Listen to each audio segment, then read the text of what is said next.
On tonight's show, Singapore residents under very exceptional circumstances can appeal for early Covid-19 vaccination. A new tap-and-go safe entry system is set to make checking in at public venues a lot simpler and faster. And scientists in Singapore have invented a way for humans and plants to communicate with each other. How cool!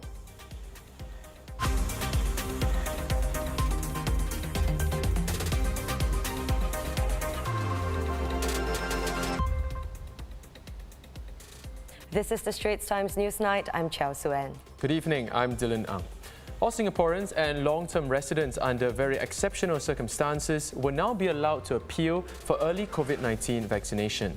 The Ministry of Health today announced that it will consider the appeals of those who have an urgent need to travel overseas to take up formal education or to be based overseas for work, where remote learning or working is not an option, and those who wish to travel overseas to care for or visit immediate family members who are critically ill, or to seek medical treatment that cannot be obtained in Singapore.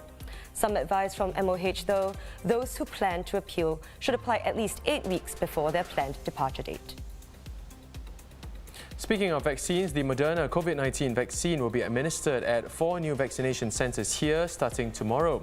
They are Hong Kah North Community Club, Marsiling Community Club, Punggol 21 Community Club and Radin Mas Community Club. All other centres will continue to offer the Pfizer-BioNTech vaccine. Now, each vaccination centre will only stock and administer one type of vaccine, so people must select the same vaccination centre for both their first and second appointments. The Health Ministry said that the Moderna vaccine will be available at more vaccination centres as more supplies of it arrive. Also starting tomorrow, individuals who suffer from serious side effects due to the shots can apply for financial assistance. The Vaccine Injury Financial Assistance Program includes a new $2,000 payout for those who need inpatient hospitalization and medical intervention, and who subsequently recover.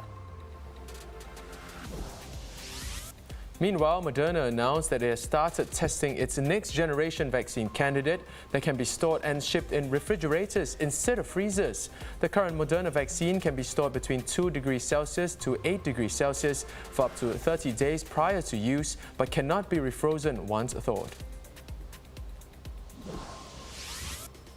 Now, tired of scanning QR code after QR code?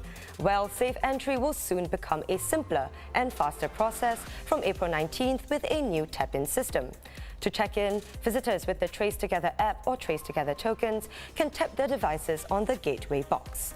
The new safe entry system is being planned for a rollout at selected crowded venues, including shopping malls, large standalone retail stores, cinemas, hospitals and polyclinics. Existing safe entry check-in methods using the QR codes and a visitor's NRIC will still be used at these places. An update on the COVID-19 situation here. 11 new cases were confirmed today, all imported. They were placed on stay-home notices when they arrived in Singapore.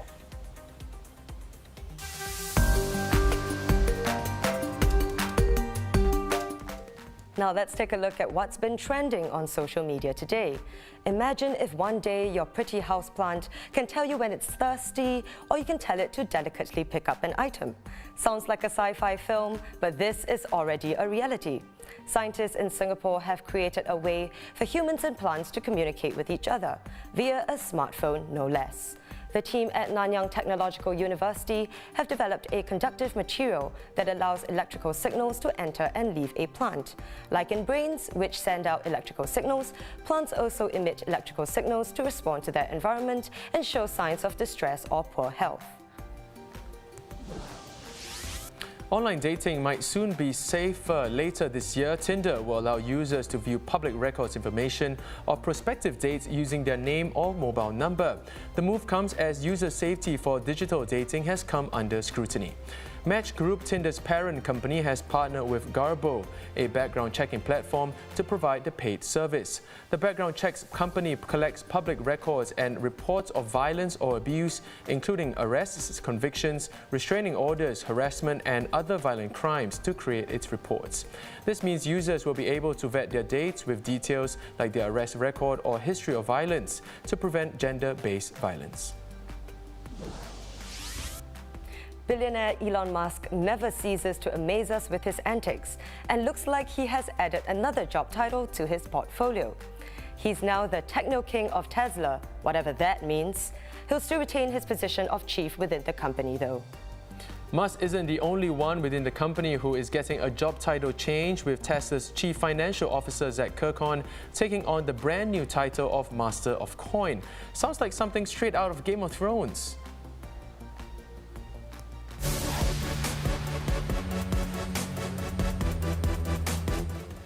If, like me, you're starved of the arts, here's something to look forward to.